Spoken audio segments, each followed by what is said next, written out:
Tapi ibu perlu mengetahui siapa saja yang hari ini tidak bisa melanjutkan pembelajaran dengan kita. Seperti biasa yang kita lakukan, mengabsen terlebih dahulu. Siapa saja yang sudah hadir? Siapa lagi? Rizky Ramadan. Rizky Ramadan. Kemudian ada lagi?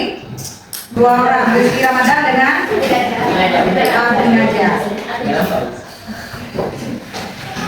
Baik, berarti anak-anakku semuanya pada hari ini alhamdulillah masih diberi kesempatan kita melanjutkan pembelajaran minggu lalu, yaitu terkait dengan ketenagakerjaan. Mungkin bagi teman-teman yang hadir pada hari ini, yaitu Abinajah bersama Rizky Ramadan, nanti kalian boleh sampaikan ke mereka apapun tugas dan kegiatan pelaksanaan pembelajaran di hari ini. Boleh ya? Boleh sampaikan kalau mereka tidak hadir. Nah, anak-anak ibu semuanya, materi yang akan kita pelajari minggu ini adalah materi ketenaga kerjaan. Ya. Namun sebelum ketenaga kerjaan, ibu sampaikan dulu bahwa yang membuat materi ini ada di buku paket tentu pengarangnya. Ibu hanya mencuplik sedikit-sedikit saja dari buku paket yang tersedia hingga ditampilkan ke dalam PowerPoint. Ya. PowerPoint ini disusun oleh anak ibu, yaitu Ibu Umi Selamat yang biasa masuk di kelas kita, ya, bersama ibu sendiri, yaitu terkait dengan titik ketenaga kerjaan. Boleh dilanjut.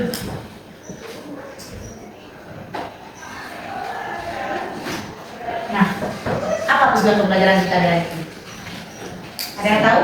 Tentu ada yang tahu. Siapa yang boleh baca? Silakan. Agar kami mampu mengetahui pengertian dari tenaga kerja, kemudian agar kami mengetahui masalah-masalah dalam ketenaga kerjaan, kemudian untuk kami mengetahui hukum dari ketenaga kerjaan, dan terakhir agar kami mampu mengetahui apa saja jenis-jenis dari ketenaga kerjaan. Bagus, ya. Ada 4 tujuan pembelajaran yang ingin kita capai pada pembelajaran kali ini. Yang pertama sekali, ibu berharap setelah kita belajar tentang materi ketenaga kerjaan, anak-anak ibu semuanya bisa paham apa yang dimaksud dengan ketenaga kerjaan. Yang pertama sekali, ya. Kemudian apa saja masalah-masalah yang dihadapi oleh para tenaga kerja Indonesia. Kemudian yang ketiga, ketenaga kerjaan ini sangat erat kaitannya dengan dasar hukum. Nah, apa saja yang menjadi dasar hukum ketenaga kerjaan? Yang terakhir, yang keempat, anak-anak ibu semuanya mampu mengetahui jenis-jenis ketenaga kerjaan. Ya, ternyata nanti setelah kita pelajari semua, kita akan tahu apa saja jenis ketenaga kerjaan tersebut. Selanjutnya, nah ini dia. Mungkin ibu tidak perlu menjelaskan secara rinci, karena ibu semuanya bisa melihat, bisa membaca, bisa memahami pengertian tentang tenaga kerja sesuai dengan tampilan slide yang ada di depan. Siapa yang bisa membacanya? Jangan habis terus, silakan. Pengertian tenaga kerja. Tenaga kerja adalah setiap orang yang mampu melakukan pekerjaan guna menghasilkan barang atau produk serta jasa baik untuk memenuhi kebutuhan diri sendiri maupun masyarakat.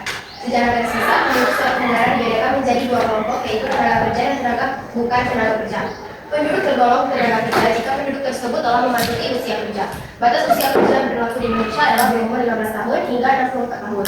Oleh karenanya, setiap orang yang mampu bekerja bisa disebut sebagai tenaga kerja. Ketenaga kerjaan merupakan salah satu masalah pelik yang harus dihadapi sebagai akibat perkembangan dunia industri di negara-negara perkembangan organisasi buruh internasional. Mencatat bahwa jumlah pengangguran di negara-negara berkembang jauh lebih tinggi daripada negara-negara maju. Oke, ya. Tenaga kerja adalah orang yang sudah mampu menghasilkan barang atau produk, bisa saja jasa. Tadi kawan kita akan menyebutkan kelompok tenaga kerja itu ada terbagi berapa? 2. Apa saja? Tenaga kerja dan bukan tenaga kerja. Tenaga kerja dan bukan tenaga kerja. Kalau ketenaga kerjaan, beda nggak dengan tenaga kerja? Beda. Ketenaga kerjaan itu apa? Hal yang berkaitan dengan tenaga dan baik sebelum, selama maupun sudah bekerja. Hal yang berkaitan dengan tenaga kerja baik sebelum ataupun sesudah bekerja. Itu yang dikatakan dengan ketenaga kerjaan. Sementara tenaga kerja, Orang yang melakukan orang yang melakukan suatu pekerjaan. Kalau ada orang yang sudah melakukan usia kerja berapa disebut di situ? Oke, sudah. Contoh Ibu sampaikan, kakak IT kita kemarin yang kelas 12 ini sudah selesai tamat dari sekolah. Mereka umumnya berusia berapa? 18 atau 18 tahun. Tergolong sebagai usia kerja? Sudah bisa dikatakan tenaga kerja?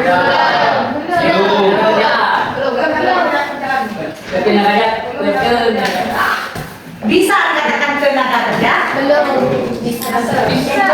Bisa dikatakan tenaga kerja?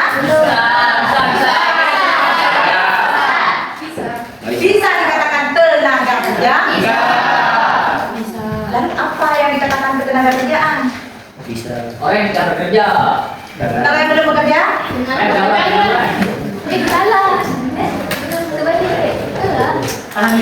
Ketenaga kerjaan adalah setiap orang yang mampu melakukan pekerjaan menghasilkan barang dan atau produk, barang atau produk dan jasa. Berarti ketenaga kerjaan bukan tenaga kerjaan ya. Tenaga kerja adalah setiap orang yang mampu melakukan produksi atau jasa, yang mampu menciptakan produk atau barang dan jasa. Itu tenaga kerja. Ketenaga kerjaan adalah hal yang berkaitan dengan tenaga kerja, baik sudah memperoleh pekerjaan ataupun belum memperoleh pekerjaan. Nah, kalau kakak kita kemarin yang sudah tamat sekolah, umurnya atau usianya sudah usia kerja, belum dikatakan tenaga kerja, tapi tergolong sebagai ketenaga kerjaan. Ketenaga kerjaan belum memperoleh pekerjaan. Paham? Ada yang mau ditanya? Kalau ditanya, berapakah usia tenaga kerja Indonesia? 15 sampai dengan 64 tahun. Kita berapa tahun kalian semuanya? 15. Sudah usia kerja? Sudah usia kerja? Sudah usia kerja tergolong ke dalam ketenaga kerjaan. Tapi belum bekerja, tidak disebut tenaga kerja. Apa disebut? Tenaga kerjaan atau kelompok yang tidak bekerja. Kelompok tenaga kerja yang belum bekerja. Paham kan? Ada yang bertanya? Ada yang bertanya? Kalau bukan tenaga kerja itu berarti kelompok yang belum mencapai memasuki usia kerja. Bukan tenaga kerja. Bukan tenaga kerja. Apakah dia belum memasuki usia kerja? Ingat, usia kerja adalah umur kita sudah memiliki 15 tahun sampai 64 tahun. Kalau kita berarti tergolong dalam pembahasan ketenaga kerjaan. Boleh kita dikatakan tenaga kerja? Tidak, karena belum bekerja. Tapi usia kita sudah usia kerja. Nah, sementara ditanya Adis, kelompok yang umurnya masih di bawah 15 tahun, apakah itu dikatakan kelompok bukan tenaga kerja? Siapa yang bisa jawab? Siapa yang bisa jawab? Yang dibilang tenaga kerja adalah orang yang sudah memiliki pekerjaan dan menghasilkan produk atau jasa. Lalu yang mana yang dikatakan bukan tenaga kerja? Bukan tenaga kerja itu adalah orang yang belum memasuki usia kerja dan tentunya belum memperoleh pekerjaan. Siapa dia? Anak-anak belum memasuki usia kerja dan belum memperoleh pekerjaan. Dan belum boleh, Pak. Tapi bisa dikatakan dia tenaga kerjaan? Bisa. Kelompok bukan tenaga kerja karena belum memasuki usia kerja. Kalau yang sudah memasuki usia kerja, Bu? Belum memasuki, yang sudah memasuki usia kerja tapi belum memperoleh pekerjaan? Masuk ke dalam pembahasan ketenaga kerja. Sudah? Paham? Nah, kita sudah paham dengan tenaga kerja. Lanjut. Nah, masalah ketenaga kerjaan. Kita tahu masalah ketenaga kerjaan itu tingkat pengangguran yang tinggi, ya, jumlah angkatan kerja yang tinggi, tingkat pendidikan dan keterampilan yang rendah, penyebaran angkatan kerja yang tidak merata. Ini masalah. Ya, masalah ketenaga kerjaan itu adalah masalah yang sekarang kita hadapi. Ya, apa masalah yang sekarang kita hadapi? Pengangguran yang tinggi. Pengangguran. pengangguran itu termasuk ke dalam pembahasan ketenaga kerjaan. Artinya apa? Pengangguran itu adalah sekelompok orang yang memiliki usia kerja tapi belum memiliki pekerjaan atau sedang mencari pekerjaan. Itu masalah tenaga kerjaan. Dan bukan hanya Indonesia, bahkan seluruh dunia. Ya, bahkan seluruh dunia. Dan pengangguran ini sangat erat kaitannya dengan kemiskinan, sangat erat kaitannya dengan pendapatan nasional, sangat erat kaitannya dengan Pengembangan dan kembalinya satu negara, pembangunan dan pertumbuhan ekonomi, jumlah penduduk. Maka pengangguran ini disebut sebagai masalah ekonomi makro. Ya, kenapa? Besar masalahnya, ruang lingkupnya luas, pembahasannya bukan hanya orang per orang atau wilayah per wilayah yang menyelesaikan, namun secara keseluruhan. Dan ini biasanya disebut sebagai lingkaran setan. Tinggi rendahnya pengangguran suatu negara akan menunjukkan tingkat pembangunan dan pertumbuhan negara tersebut. Kalau tingginya pengangguran di negara tersebut menunjukkan bahwa pembangunan atau pertumbuhan negara tersebut masih rendah. Ditambah lagi dengan jumlah penduduk yang semakin meningkat, kesempatan bekerja tidak tersedia. Artinya apa? Lowongan pekerjaan tidak tersedia. Pengangguran atau orang yang sudah lulus dari perkuliahan banyak, yang lulus dari SMA banyak, yang baru lahir juga banyak. Kesempatan bekerjanya sedikit, muncullah yang namanya pengangguran. Akibatnya apa? Tingginya pengangguran di sebuah negara akan membuat tingginya tingkat kemiskinan. Tinggi tingkat kemiskinan menyebabkan pendapatan nasional sebuah negara rendah. Pertumbuhan dan pembangunan rendah juga. Maka itu lingkarannya satu ya, lingkaran setan. Kalau kita mau memperbaiki tekanan pendapatan negara kita, perbaikilah kesempatan bekerja masyarakat. Kalau kita memperbaiki kesempatan bekerja, maka akan menekan yang namanya meningkatkan pendapatan nasional, meningkatkan kekayaan sebuah negara atau pendapatan per kapita masyarakatnya. Yang paling penting juga meningkatkan pembangunan dan pertumbuhan ekonomi sebuah. Ini masalahnya ya. Kemudian yang kedua, jumlah angkatan kerja yang tinggi. Nah, pengangguran, kalau pengangguran itu jelas, orang yang memiliki usia kerja belum mempunyai pekerjaan atau sedang mencari pekerjaan disebut pengangguran. Kalau dikatakan jumlah angkatan kerja yang tinggi, jumlah angkatan kerja, siapa yang bisa menjelaskan? Bisa? Jumlah angkatan kerja yang tinggi, tingkat pengangguran yang tinggi itu secara umum. Ya, banyak penduduk Indonesia yang memiliki usia kerja tapi tidak bekerja atau sedang mencari pekerjaan. Ini dikatakan jumlah angkatan kerja.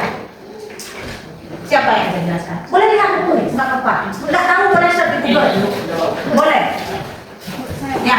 Saya tahu angkatan kerja itu penduduk dalam usia 15 tahun, usia kerja 15 tahun, baik itu yang bekerja maupun yang tidak bekerja juga disebut sebagai usia produktif atau penduduk yang aktif secara ekonomi.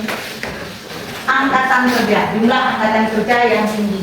Jadi Diana bilang adalah jumlah penduduk yang memiliki usia 15 sampai 64 tahun sudah memiliki pekerjaan. Baik memiliki pekerjaan atau tidak bekerja. Baik memiliki pekerjaan atau tidak bekerja. Ya. Tapi mampu secara ekonomi. Ada lagi? Ya penduduk di suatu negara. Jadi semakin banyak penduduk semakin banyak pula angkatan kerja. Jadi angkatan kerja itu penduduk di suatu negara memiliki usia kerja, Ya.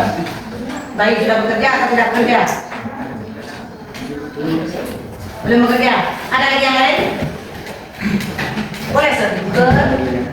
Kalau nggak tahu, Adik, jumlah angkatan kerja. Kalau menurut saya PPD namanya ya dari angkatan kerja itu adalah orang-orang yang telah masuk usia kerja, baik yang telah bekerja maupun yang belum bekerja. Itu berarti sama halnya dengan pembahasan ketenaga kerjaan.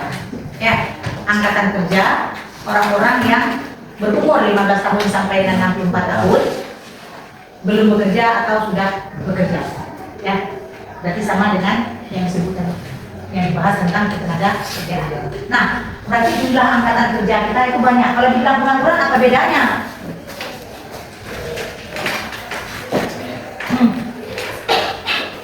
Dalam bidang pengangguran, apa bedanya? Apakah tidak ada perbedaan jumlah angkatan kerja? Misal, ya kan, angkatan kerja umurnya 15 tahun sampai dengan 64 tahun, tapi dia memiliki spesifikasi yang berbeda, punya keterampilan yang berbeda. Artinya ada yang kita memiliki ijazah formal cuma SD, itu angkatan kerjanya umurnya sudah 15 tahun sampai dengan 64 tahun, tapi tidak melanjutkan pekerjaan dan tidak bekerja atau sudah mencari pekerjaan. Ada yang hanya tamat SMA, sama-sama angkatan kerja, tapi dibedakan oleh keterampilan dan pendidikan formal yang dimiliki. Ya. Kemudian kalau pengangguran mungkin yang tidak bekerja, usia kerja tidak bekerja, baik itu ijazah yang dimiliki dari SD sampai dengan tingkat perguruan tinggi, tidak memiliki pekerjaan, itu namanya pengangguran. Ingat, pengangguran juga ada jenis-jenisnya. Ada yang namanya pengangguran struktural, friksional, siklis, dan musiman. Sudah belajar? Belum? Belum. Kalau dibilang pengangguran musiman, ya, pengangguran musiman itu pas musimnya bekerja, dia bekerja semua. Kalau lagi musimnya tidak perlu bekerja, nggak bekerja. Contohnya siapa? Petani. Petani. Siapa lagi? Pelaut. Jangan kalian pikir petani itu pengangguran, bukan. Yang nelayan ke laut itu pengangguran, bukan. Berarti yang tenaga kerja itu yang kayak ibu menghasilkan uang atau cuan, yang kayak bapak-bapak kerja di kantor, kerja di pabrik, kerja di perusahaan, itu tenaga kerja namanya, atau angkatan kerja. Petani ibu, petani juga tenaga kerja. Tenaga kerja musiman atau pengangguran musiman. Tenaga kerja musiman, dia bekerja di saat musimnya bekerja. Pengangguran musiman tadi tidak bekerja pada saat musimnya tidak bekerja. Contohnya tadi petani. Petani itu bekerja di sawah. Nah, dia akan turun ke sawah pada waktu tertentu. Habis panen, selesai mereka istirahat di rumah. Nelayan juga demikian. Nelayan itu pengangguran, bukan. Ya, ada lagi pengangguran struktural. Di buku ada lagi. Ya, kita ada bahas jenis pengangguran. Ada pengangguran struktural, ada pengangguran siklis, ada pengangguran friksional. Pengangguran friksional, contoh, ya, pengangguran friksional. Itu pengangguran yang disebabkan oleh adanya hambatan seseorang yang mencari pekerjaan dengan lokasi tempat dia bekerja. Jadi pekerjaan ini jauh hingga terjadilah hambatan. Pengangguran friksional. Sudah, ada lagi pengangguran konjungtur. Apa itu konjungtur? Pengangguran yang berkaitan dengan terjadinya kegiatan perekonomian suatu negara. Konjungtur. Ada lagi yang lain? Pengangguran struktural. Pengangguran struktural. Apa pengangguran struktural? Pengangguran yang terjadi karena perubahan struktur atau perubahan komposisi perekonomian. Beda nggak dengan konjungtur tadi? Sengaja bertanya ya. Siklis struktural. Siklis itu sama dengan konjungtur, struktural adalah struktural. Sama nggak mereka berdua? Beda. Ulangi, pahami yang lain, ulangi. Pengangguran konjungtur atau siklis adalah pengangguran yang berkaitan dengan turunnya kegiatan perekonomian suatu negara. Turunnya kegiatan perekonomian suatu negara. Oke, terus lanjut. Pengangguran struktural adalah pengangguran yang terjadi karena perubahan struktur atau perubahan komposisi perekonomian. Sudah? Ada bedanya? Ada. Pengangguran konjungtur atau siklis, pengangguran yang disebabkan oleh turunnya produksi kegiatan perekonomian suatu negara. Contoh, saya sampaikan. Ya, sebuah perusahaan mengalami kerugian. Paham?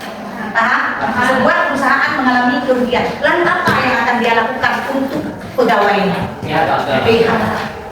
Itulah pengangguran siklis atau konjungtur. Paham? Ada lagi pengangguran struktural. Pengangguran yang disebabkan oleh berubahnya struktur perekonomian. Contohnya negara kita. Negara kita apalagi Aceh Raya. Penduduk Aceh Raya umumnya bekerja sebagai siapa? Nelayan, apalagi petani, peternak, dan lain sebagainya. Sudah. Tiba-tiba Aceh Raya kan lahan bertaninya berarti luas ya?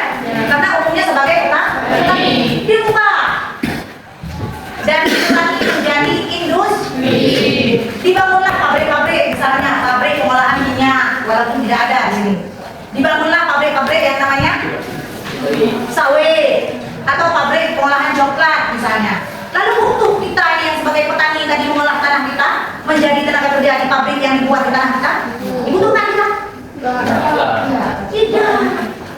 inilah disebabkan sebagai artinya apa? Tenaga kerja kita ini tidak diserap karena pabrik itu butuh skill, bukan butuh petani.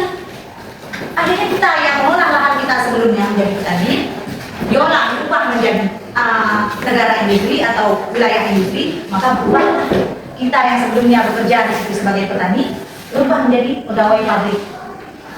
Kalau kita punya skill, kalau nggak punya skill menganggur. Inilah yang disebut sebagai pengangguran. Ya, pengangguran yang disebabkan oleh beralihnya atau transisi dari perekonomian agraris ke perekonomian industri. Apa itu agraris? Bercocok tanam. Dan kerja itu adalah orang-orang yang sedang mencari pekerjaan yang sesuai dengan spesifikasi pendidikan formalnya dan keahliannya disertai dengan usia kerjanya yang memasuki 15 sampai dengan 64. Nah, apalagi tingkat pendidikan dan keterampilan yang rendah, ini sudah disebutkan tadi, spesifikasi pendidikan formal kan, atau skill. Mungkin enggak kalau kita misalnya nggak punya keahlian apa-apa, tiba-tiba kerja di pabrik jadi kepala gudang. Siapa saja yang jadi tenaga kerja yang cocoknya seperti itu, mereka yang kuliahnya di teknik, di permesinan, ya, perbengkelan, itu yang cocok. Kalau kita bu, anak IPA bu, cocoknya di kedokteran. Di mana lagi bu? Kedokteran itu termasuk tenaga kerja, jelas sekali. Apa yang dihasilkan? Cuan. Tadi ingat ya, tenaga kerja itu adalah orang yang memproduksi produk atau barang atau jasa. Lalu dokter itu masuk ke tenaga kerja yang mana? Jasa. Ibu masuk ke tenaga kerja? Jasa. Tukang bengkel, tukang montir, jasa. Tukang operasi yang datang ke tempat kita itu tiap seminggu sekali itu tenaga kerja? Tidak menghasilkan apa-apa, tapi dia mengeluarkan keringatnya datang ke kita. Menagih-nagih uang. Tidak sah, ya. Dokter juga demikian. Sakit apa bu? Dia lagi sakit apa? Ada keluhan apa? Ditanya ke dia. Ada keluhannya apa? Jadi diagnosa oleh dokternya, ya kan? Dia mengeluarkan pikiran untuk menganalisa kita melalui curahan hati yang sudah disampaikan oleh pasiennya. Sudah selesai dengan tingkat pendidikan dan keterampilan. Kalau tingkat pendidikan itu apa tadi? Tingkat pendidikan, berarti tingkat pendidikan akademiknya yang ditandai dengan pendidikan formal yang dia miliki. Misalnya ijazah yang tinggi apa? Apakah tamat SMA, berarti dari SMA, tamat SMK ataupun tamat perkuliahan, ya. Tamat perkuliahan juga beda-beda. Ada yang strata 1, ada yang strata 2, bahkan sampai ke strata 3 dan seterusnya. Kemudian terampil ini biasanya orang-orang yang terlatih. Kalau orang-orang yang terlatih itu biasanya sekolahnya di mana? Kalau kita terlatih juga, tapi mereka siap untuk dikerjakan. Namun, walaupun demikian, kita dari SMK itu jenjangnya sama. Sudah. Penyebaran angkatan kerja yang tidak merata. Ya, kadang-kadang kayak ini yang dibantu. Di sini itu tenaga kerja pendidikan formalnya S1, tapi jurusannya informatika. Yang ada di Dana Aceh ini angkatan kerjanya bukan lulusan S1 informatika. Apa juga yang ada bu? Mungkin yang ada pendidikan atau teknik atau apalagi misalnya yang lain-lain. Artinya penyebaran angkatan kerja itu tidak merata di setiap daerah. Ya kan? Dan itu pun juga tidak bisa kita pastikan, tergantung kesempatan atau lowongan pekerjaan yang ada di suatu daerah. Mereka butuhnya apa? Iya, penyebaran angkatan kerja yang tidak merata. Artinya ini, nah baca sendiri. Baca sendiri apa?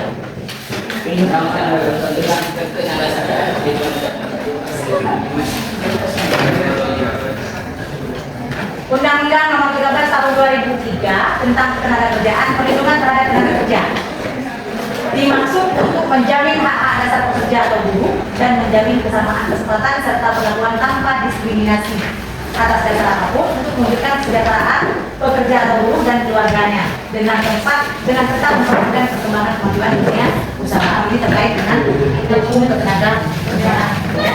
Berarti lebih ke perlindungan terhadap tenaga kerja. Banyak ya sekarang tenaga kerja yang kurang dilindungi baik secara hukum atau secara materi. banyak loh tidak di luar sana. Kita nggak ngomong di dalam ya, kita nggak ngomong di dalam Indonesia, kita ngomongnya di luar sana. Banyak tidak Indonesia yang di luar sana itu perlindungan hukum yang sangat kuat. Karena kita yang jadi TKI ini nggak tahu tempat kita bekerja itu seperti apa.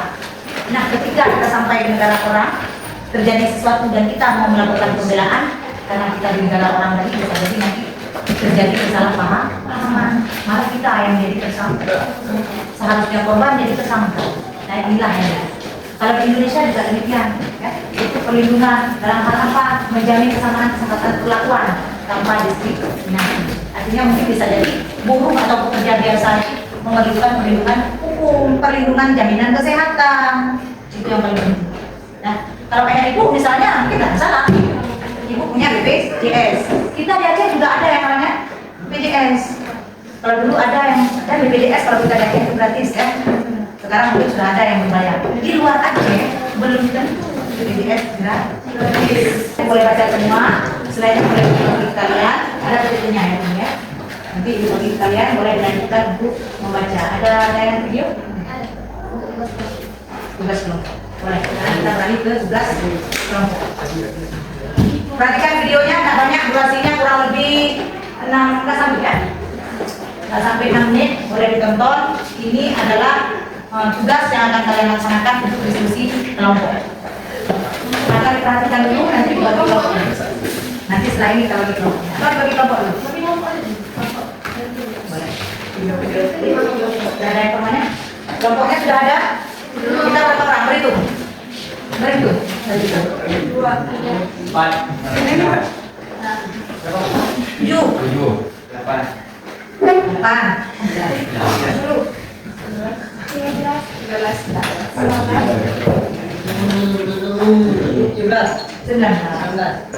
20. 21, 22, 23, 24. 5. 6, 7, 8. 28 bagi 5 berapa? 28 bagi 5. Berarti? Dari mana? Ada 5 dan 6. Ibu ya.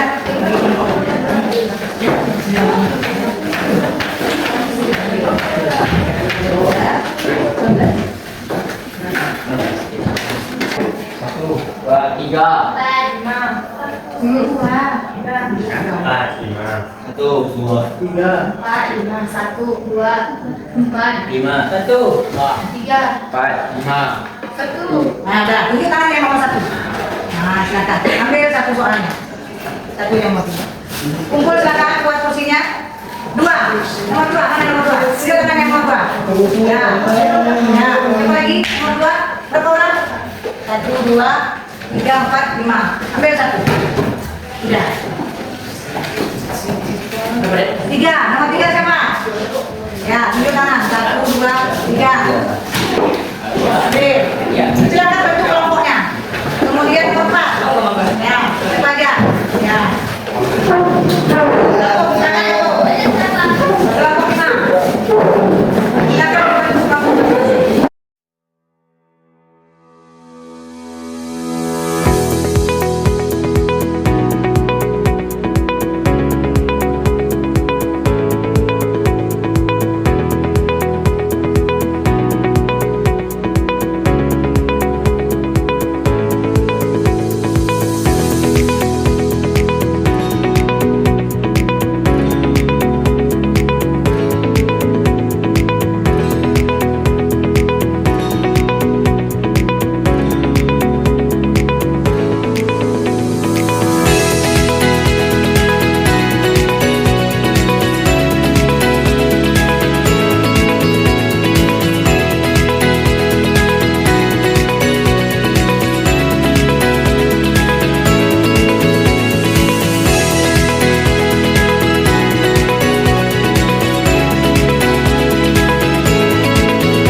pendidikan. Berapa persen kan mayoritas angkatan kerja yang masih berpendidikan hingga lulusan.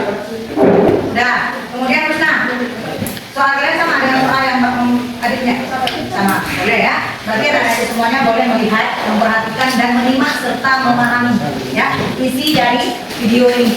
Berdasarkan tayangan video nanti, mungkin kalian boleh mengambil kesimpulan. Silakan dicatat soalnya di lembar tugas masing-masing. Ya nih ya, di lembar tugas masing-masing. Di lembar tugas masing-masing artinya di lembar tugas yang kalian punya. Ya, dikerjakan secara bersama-sama. Nanti juga ini akan dijadikan sebagai arsip ya, arsip buat siapa? Dan buat ini untuk menjadi penilaian asesmen proses. Paham ya? Penilaian proses. Ini artinya penilaian yang diambil pada saat proses pembelajaran. Silakan semuanya menyimak video tayangan berikut. Lihat, simak dan pahami baru tulis di lembar kerjaan. Sudah siap ya? Siap. Pusdati, pustaka, apa itu pusdati? Pusdati, pusat. Ya itu. Ya, pusat data Pak. Bukan pusdatin ya. Ada satu lagi perpusnas, perpustakaan nasional.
silakan. Assalamualaikum warahmatullahi wabarakatuh. Selamat siang teman-teman saya semuanya. Pada kali ini kelompok kami diberi kesempatan oleh BFK untuk mempresentasikan hasil kerja kelompok kami, di mana hasil kerja kelompok kami akan dibacakan oleh Nadia Balkis. Untuk Nadia Balkis, silakan.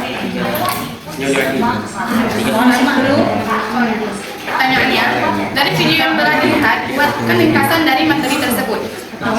Video ini menjelaskan atau memberikan informasi mengenai perubahan yang terjadi pada kondisi ketenagakerjaan saat ini di Indonesia, tepatnya di tahun 2024, dan jumlah penduduk usia kerja tahun 2024. 2. Dari video yang telah dilihat, bagaimana para pekerja kita bersaing dan berkembang dengan cara menyesuaikan keterampilan, mengikuti perkembangan teknologi, memanfaatkan informasi pasar kerja, dan siap mengambil inisiatif. 3. Kalau dilihat dari pendidikan, berapa persenkah mayoritas kelas kerja yang masih berpendidikan hingga sekolah dasar? Sekitar 40,72% angkatan kerja di Indonesia pada tahun 2024 masih berpendidikan hingga sekolah dasar ke bawah. Oke, itu tadi hasil kerja kelompok kami, di mana terdapat 3 pertanyaan. Saya ulangi sekali lagi. Yang pertama itu pertanyaannya dari video yang kami lihat, buatkan ringkasan dari materi tersebut. Jadi pada video itu terdapat materi mengenai perubahan yang terjadi pada kondisi ketenagakerjaan saat ini di Indonesia, yaitu saat atau pada tahun 2024 dengan 2023. Jadi itu terdapat perbedaan jumlah penduduk usaha kerja yang berbeda gitu. Kemudian yang kedua itu kami disuruh untuk mencari bagaimana pekerja di Indonesia itu bersaing. Jadi ada beberapa cara, ada beberapa persaingan terjadi di dunia pekerjaan di Indonesia. Yang pertama itu dengan cara menyesuaikan keterampilan. Jadi pekerja di Indonesia itu bisa mengasah keterampilannya. Kemudian ada dengan cara mengikuti perkembangan teknologi.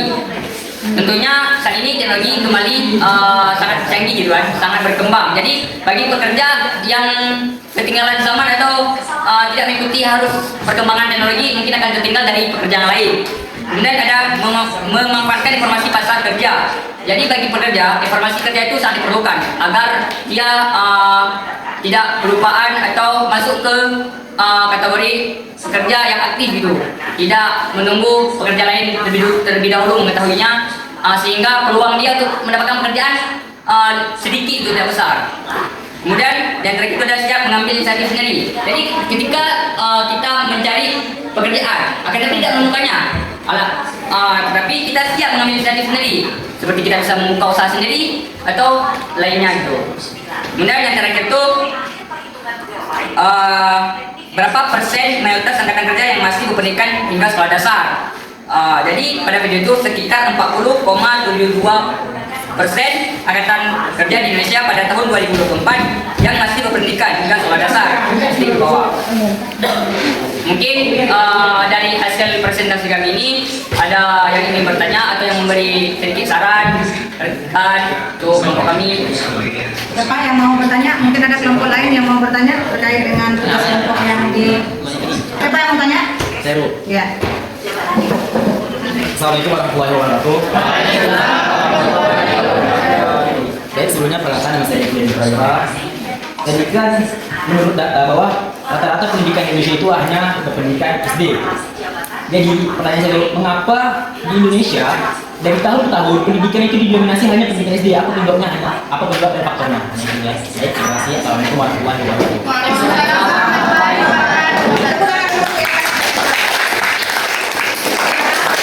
Ada yang ingin bertanya?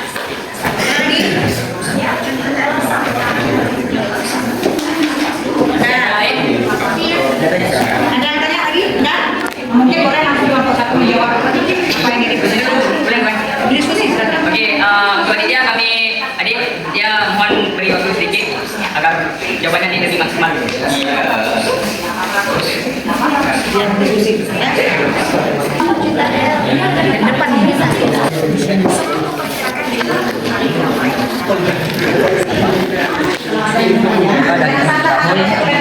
Pendidikan di Indonesia SD mayoritas yang terbanyak. Oke, jadi kenapa pendidikan SD itu lebih banyak di situ catatannya. Jadi yang pertama itu karena wajib belajar 12 tahun dimulai dari SD. Pemerintah mewajibkan pendidikan dasar dan SD adalah pintu masuk utama. Hampir semua anak mulai sekolah dari SD, menjadikannya jenjang dengan peserta didik terbanyak. Itu yang pertama. Dan yang kedua, hingga lulusan menyusut di jenjang lebih tinggi. Tidak semua siswa melanjutkan ke SMP, SMK atau perguruan tinggi karena faktor ekonomi, akses atau motivasi. Ketiga, jumlah sekolah dan guru lebih banyak karena kebutuhan menjangkau seluruh wilayah, terutama daerah terpencil. SD lebih merata penyebarannya dibanding sekolah jenjang atas yang jumlahnya lebih terbatas. Dan yang keempat, angka putus sekolah bertambah seiring jenjang. Semakin tinggi jenjang, semakin banyak anak yang keluar dari sistem pendidikan sehingga yang bertahan semakin sedikit. Terus?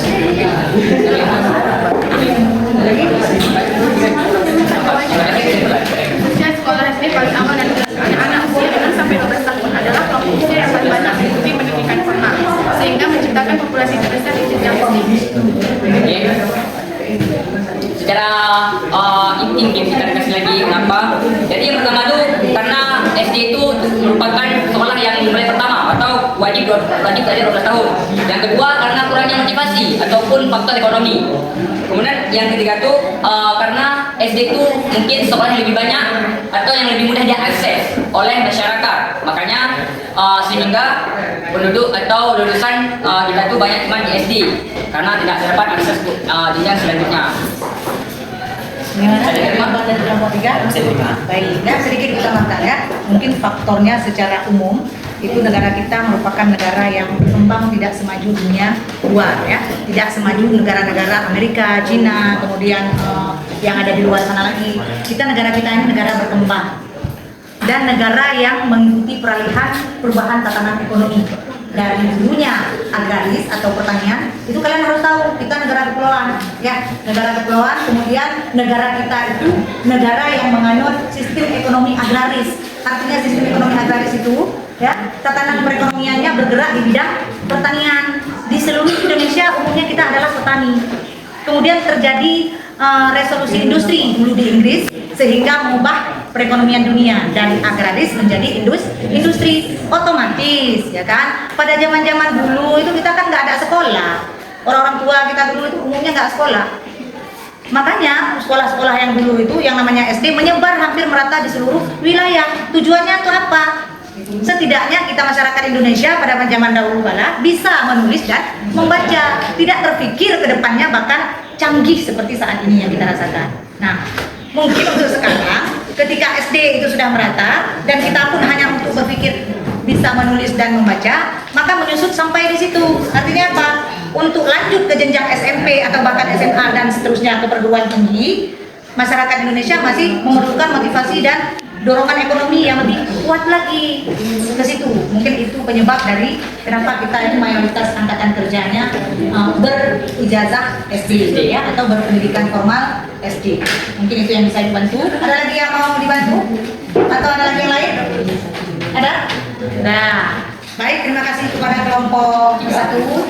Silakan menutup presentasinya. Oke, terima kasih atas segala perhatiannya. Mohon maaf atas segala kekurangannya. Assalamualaikum warahmatullahi wabarakatuh.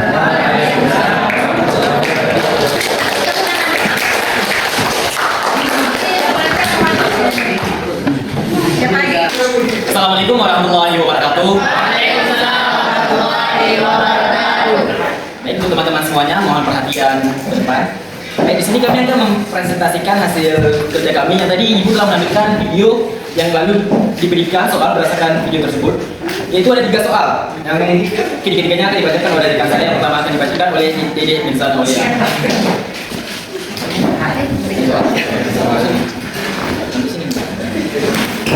Diskusikanlah tentang aktivitas ini secara kelompok. Tingkat pengangguran aktivitas ini menurun dari tahun sebelumnya, sedangkan untuk tingkat kesepakatan kerja 3K sebanyak 5,2%. cukup meningkat dari tahun sebelumnya. Pada aspek kerja Indonesia didominasi dengan pendidikan SD, yang berarti tidak kurang dalam pendidikan. Bekerja menurut lapangan usaha didominasi pada sektor perikanan, industri, konstruksi, dan perdagangan. Nah, dan untuk soal nomor 2 akan dibacakan oleh Resya Putri.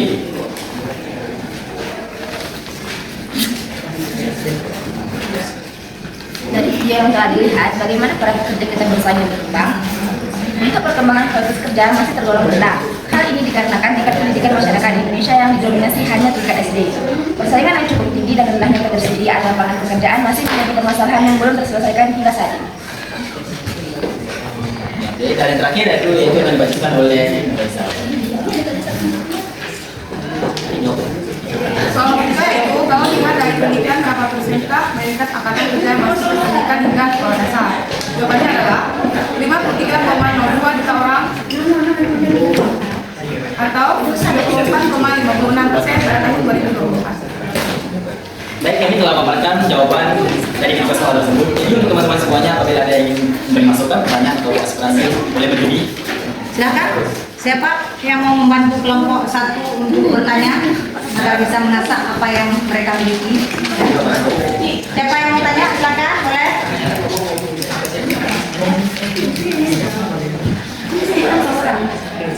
Ada yang mau tanya? Ya, silakan.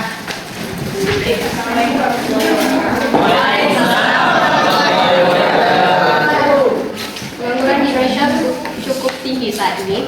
Pertanyaannya, tolong jelaskan apa saja upaya-upaya yang sudah dilakukan atau upaya-upaya signifikan pemerintah untuk mengurangi pengangguran terbuka di kalangan generasi muda. Tolong berikan contohnya. Sekian dan terima kasih. Yang lainnya, ada yang bertanya? Apa cukup satu orang aja? Sudah bertanya apabila ingin bertanya. Ada lagi? Satu aja udah? Satu aja? Udah. Ya, untuk kamu mohon minta waktunya, kami diskusi bentar. Silakan berdiskusi.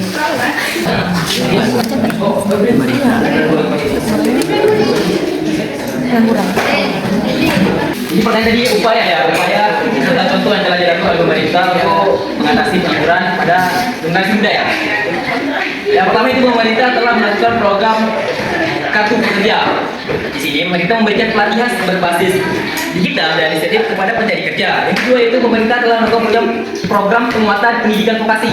Pemerintah memperkuat pendidikan kejuruan vokasi seperti SMK dan politeknik. Dan yang ketiga itu pemerintah melakukan program wira usaha muda, di mana pemerintah membentuk dinas-dinas atau kementerian seperti Kemenpora dan Kementerian Koperasi. Dan yang terakhir itu adalah pemerintah melakukan pelatihan magang pada industri, yaitu programnya pemagangan yang difasilitasi oleh Kementerian Ketenagakerjaan dan lembaga pelatihan kerja untuk generasi muda atau lulusan SMA atau SMK. Nah, itu jawaban yang kami dapat. Jadi untuk apa bisa diterima. Oke, terima kasih. Bagus sekali ya. Sedikit aja, untuk simpulkan saja dari apa yang disampaikan oleh Adit. Sebenarnya banyak hal yang sudah dilakukan oleh pemerintah. Ya, banyak hal yang sudah dilakukan oleh pemerintah. Mungkin salah satunya kalau kalian ingat, itu kalau kita mau daerah Keladong, ya, mau Keladong itu ada gedung Amanah. Apa kepanjangan dari Amanah? Apa nih? Apa kepanjangan dari Amanah? Anak muda Aceh? Hah? Ya, sudah. Nanti boleh cari kepanjangannya apa. Kalau nggak tahu nanti boleh jalan ke sana, lihat di sana. Itu salah satu bentuk program pemerintah yang sudah dijalankan oleh anak muda khususnya Aceh dalam menggerakkan wira usaha muda Indonesia. Pernah dulu ya kakak-kakak kalian yang datang kemari dengan nama WIMNUS, Wira Usaha Muda Nusantara. Ya, itu salah satu bentuk program yang diberikan oleh pemerintah melalui Wira Usaha Muda Nusantara. Kita ini direkrut untuk mengikuti pelatihan-pelatihan. Nanti kita diberikan sosialisasi atau pemahaman tentang materi. Selain tentang materi, nanti diberikan juga buku-buku, di mana dalam buku-buku tersebut termuat kalau kita mau jadi wira usaha muda itu seperti apa yang harus kita lakukan. Itu salah satu bentuk programnya. Ya. Kemudian ada lagi pelatihan kerja atau kalau kita di sini ada yang disebut dengan PLK. Nah itu juga salah satu bentuk dari tenaga kerja Indonesia, Kementerian Tenaga Kerja Indonesia untuk memberikan program kepada kita secara nyata. Ya. Kemudian ada lagi program pemerintah itu yang melalui dinas-dinas pendidikan. Contohnya seperti yang Anda bilang tadi ke pendidikan advokasi. Apa saja itu pendidikan advokasi? Mungkin kalau perguruan tinggi politeknik, kalau yang sejenjang dengan kita itu ada SMK. Itu adalah lulusan-lulusan yang terlatih secara keterampilan untuk bisa dipekerjakan setelah tamat dari sekolahnya. Itu mungkin salah satu programnya dari pemerintah. Bu, kita nggak ada, Bu. Misalnya kalau kalian tanya seperti itu, kita nggak ada karena kita bukan pendidikan advokasi, mungkin kurang dijamah untuk hal-hal seperti itu. Ya. Kalau di sekolah kita terus tidak pernah ada PKWU, ya, program pengembangan usaha dari Mapel PKWU sudah pernah ada dan itu dibiayai. Jangan kalian nggak tahu. Ya, dibiayai, artinya kita itu disuguhkan program, diberikan oleh pemerintah sejumlah biaya, di mana biaya itu bisa kita kembangkan lagi. Ternyata usaha kita tersebut bukan tidak jalan, tapi mandek karena tidak ada penerus. Sampai hari ini mungkin program itu bisa kita buka kembali, kegiatan tersebut ada kembali, tapi kalau ada penerusnya, guru-guru juga kan kalau misalnya di sana nanti mampu untuk melakukan koordinator, akan melakukan, namun kan di bawah guru ada lagi kita sebagai orang yang ikut bekerja atau berkontribusi dalam hal ini. Ya, mungkin itu saja dari Ibu. Bagaimana dengan Husna? Puas atas jawaban Adit? Puas, baik sekali. Hampir semua anak Ibu bisa menjawab soal dan bisa juga memberikan pertanyaan yang sangat bagus sekali, dan Ibu berharap yang sudah dipresentasi hari ini bisa kalian kembangkan lagi di luar. Kenapa kita banyak pengangguran, khususnya di Aceh misalnya. Mungkin anak-anak Ibu bisa menjawab setelah kita presentasi. Atau pengangguran itu disebut sebagai apa? Apakah pengangguran dia atau tenaga kerjaan atau angkatan kerja, ya? Dan tidak semuanya pengangguran itu dikatakan pengangguran. Ada orang yang bekerja itu yang sifatnya paruh waktu. Berarti dia tidak bisa dikatakan pengangguran penuh atau full employment. Nah itu mungkin sekilas dari Ibu, nanti bisa kita simpulkan sama-sama di sini, ya kan? Kemudian terkait untuk pembelajaran yang akan datang, kita mungkin yang akan datang akan membahas lebih dari ketenagakerjaan menyangkut dengan pendapatan nasional sudah, pertumbuhan pembangunan sudah, pajak sudah, upah bagian dari materi ini juga ketenagakerjaan. Ya. Pembelajaran yang akan datang dilanjutkan di rumah, nanti kita perluas lagi di sekolah terkait dengan materi upah. Nah sebelum ini silakan siapa yang bisa menyimpulkan pembelajaran kita hari ini, silakan Adit dan kawan-kawan dulu. Terima kasih atas perhatiannya. Assalamualaikum warahmatullahi wabarakatuh. Sudah bagus sekali ya presentasinya tentang materi apa yang sudah kita pelajari hari ini. Baik, siapa yang bisa menyimpulkan materi pembelajaran kita hari ini? Mulai dari kelas pertama terkait dengan tenaga kerjaan, pengertiannya, masalahnya, jenisnya, mungkin ada jenis tenaga kerja yang terampil, terlatih, terdidik. Kemudian ada lagi dasar hukumnya, undang-undang nomor berapa dan tabel berapa. Siapa yang bisa menyimpulkan? Singkat, padat, dan jelas saja. Singkat, padat, dan jelas. Siapa? Ada lagi? Iliana, silakan.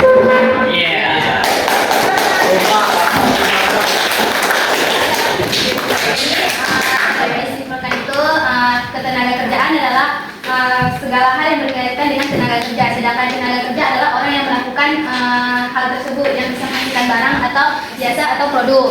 Nah, terus masalah-masalah ketenaga kerjaannya itu yang pertama itu pengangguran yang tinggi, angkatan kerja yang tinggi, serta jumlah penduduk yang tinggi juga terpengaruh. Terus Jenis-jenis atau dasar hukum? dasar hukum dari ketenaga kerja itu Undang-Undang Nomor 13 Tahun 2003. Dan yang terakhir jenis-jenis tenaga kerja itu ada tenaga kerja terlatih, terampil, dan terdidik. Oke. Terima kasih kepada Liana. Tepuk tangan. Oke, pemahaman kalian semua yang ada sama dengan seperti apa ya disampaikan oleh Liana. Dan itu sangat bangga hari ini ternyata ada seseorang yang menyimpulkan pembelajaran kita hari ini sampai akhir. Terima kasih kepada Liana dan apresiasi yang luar biasa kepada Liana. Ya, sekali lagi. Minggu depan kita belajar menyangkut dengan upah. Boleh anak-anak ibu semuanya melanjutkan kembali di rumah terkait dengan materi upah. Tapi nanti ketika sampai di rumah bukan berarti bebas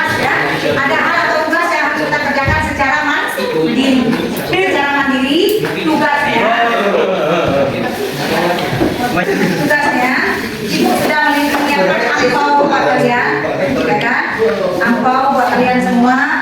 Silakan semua nanti menyusun kata-kata yang ada dalam angpau ini. Ya, ini kata-katanya terpotong-potong. Tapi nanti tugas kalian menyusun kata-kata tersebut dan boleh dilakban saja di belakangnya. Istilahnya seperti puzzle. Kalau kita sempat, ya, kalau kita sempat tadi mungkin langsung ke papan tulis kita tampil pakai blend, menyambung kata yang ada di dalam akbar masing-masing. Ya, setelah kata tersambung, muncullah pertanyaan. Kalian baca pertanyaannya apa? Silahkan pilih jawaban yang benarnya apa. Boleh ya? Ada di sini. Boleh ya? Silakan, asik ya. Boleh nanti untuk bukti ke ibu, bukti kalian mengerjakan ini saat menyusunnya itu divideokan sedikit. Hasilnya sudah didapatkan di sekolah melalui video dan ini nanti dikumpulkan kembali pada pelaksanaan pembelajaran selanjutnya. Ya, berarti paham penggunaannya atau cara kerjanya seperti apa? Nah, dibuka nanti amplopnya sampai di rumah, kemudian disatukan potongan-potongan kertas, lalu bacakan apa soalnya, jawab pertanyaannya. Ya, masing-masing itu beda-beda. Boleh ya? Boleh. Jangan lupa divideokan. Nggak usah lama-lama, 15 detik juga bisa. Videokan dalam menyusun puzzle-nya. Kemudian ibu baca nggak sesuai nomor urut lagi, nggak sesuai nomor urut lagi. 24 yang ada di atas 24 itu siapa? Nggak ingat. Nggak ingat orang saya? Udah, ibu panggil aja ya, nggak perlu nomor urut lagi. 24 siapa yang manggil? 23 9 17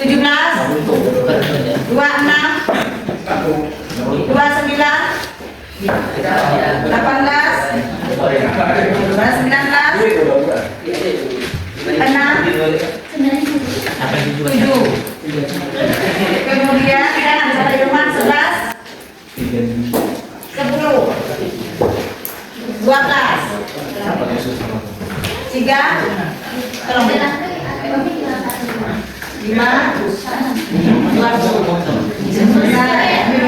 Jangan dibuka dulu nanti sampai kami buka mulai dari jalannya. 30 28 Nah ibu tak bilang di bulan bagian ini juga. Yang tadi saya yang 22 ya. 27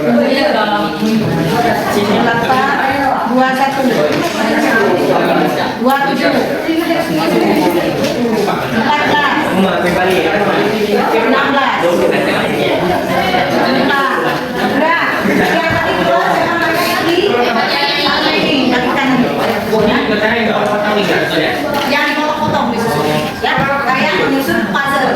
Dirantai nggak boleh nanti kalian videokan ketika menyusunnya. Jangan salah-salah susun maka akan terbalik pertanyaan yang muncul di dalam soal ya, di dalam angpau. Boleh siapa yang nggak hadir nanti kita minta kembali sama ibu.